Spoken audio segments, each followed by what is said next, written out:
Hello! Welcome to my little video about the energetics of manifestation.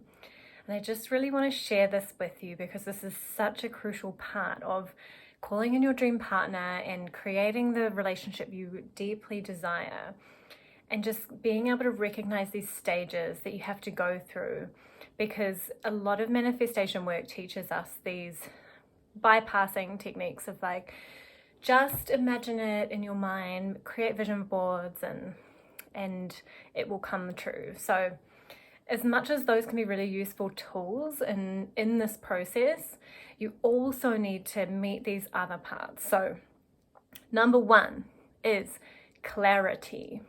That is the biggest piece that we often skip over because it's really simple, and a lot of the time we kind of think that we know what we want, but we've never really declared it boldly to the universe and been like, that's what I want.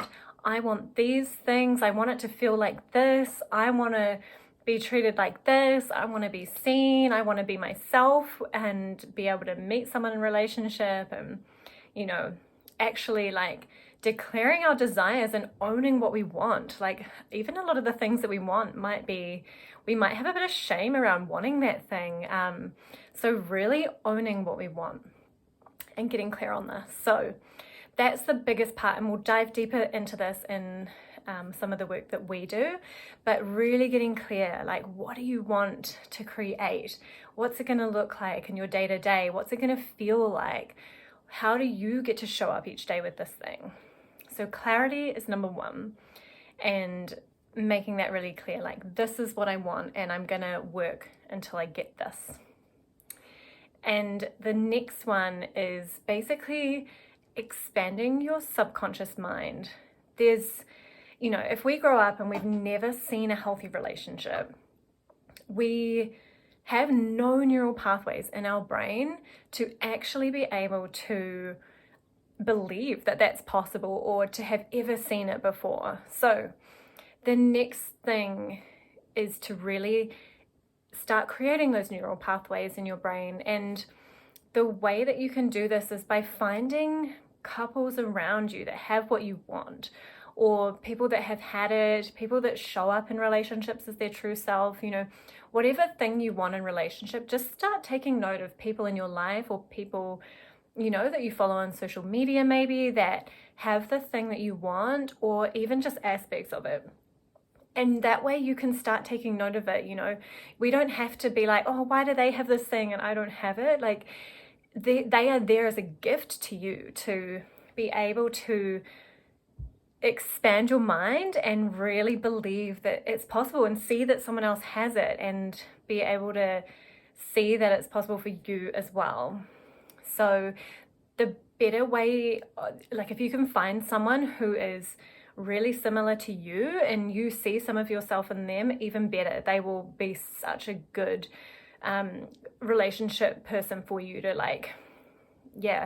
activate that part of you and wake it up inside to be like, oh yeah, I can have that because she's got that or he's got that or they've got that. So that's the next part. So if I'm saying this and you're sitting there going, shit, I don't have anyone in my life that I can really relate to about this. So start looking for them. Maybe they're on social media at first. That was the case for me. Like I didn't know anyone in my personal life that had a relationship like I wanted. And then I started really following and watching these couples on social media who I didn't know personally, but they exhibited the kind of lifestyle that I believed was possible in relationships. And I started listening to them and hearing how they communicate and things like that. So, and then they started showing up in my real life as well because I knew that it was possible. Those neural pathways were there, and then it was able to show up in my life as well. So that is number two. Then number three is passing tests from the universe. The universe loves to play with us and it loves to test us. And it's basically saying to us when we're like, I want this kind of relationship. I want to be fully myself and fully able to be seen. And I want it to feel so fucking loving and supportive and everything like that. The universe is going to present you with people that are not that. And it's basically over to you to be like, am I going to settle for this thing that's shown up, or am I going to say no?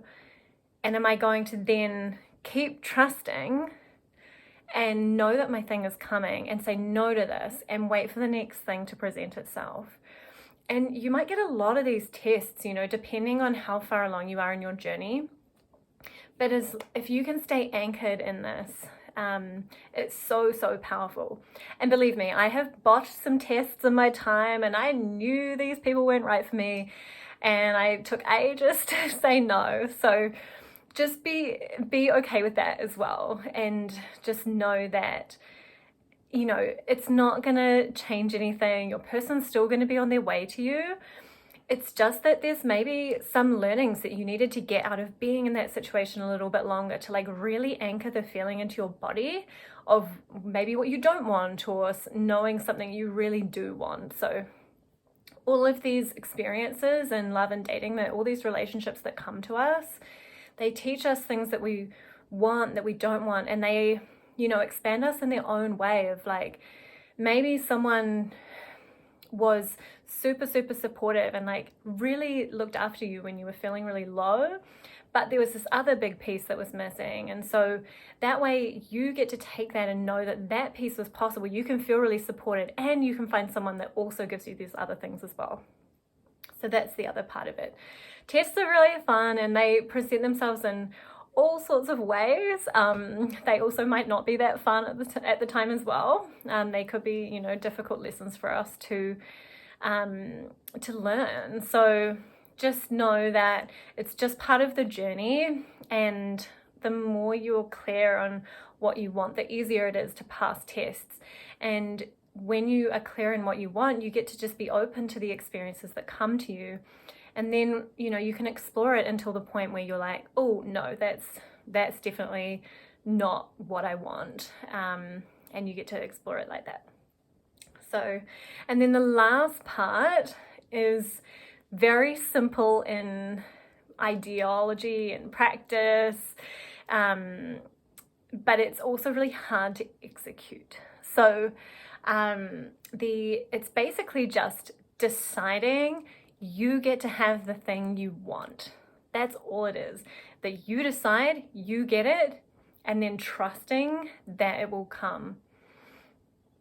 When you have that like unwavering trust that your person is out there and they are coming to you, you can't mess with that. Like, that is so, so powerful. So it's also quite hard to really step into this. And so, you know, just being really gentle and loving with yourself if you're feeling moments of doubt, if you're unsure of things like that. So, and just knowing that when you decide I get to have the thing, you know, instead of just being like, oh, maybe that exists out there, being like, no, I get to have the relationship I've always wanted, and really owning that. And it takes practice. It takes practice to own this. Sometimes it feels really weird when we first do that because we're not used to it.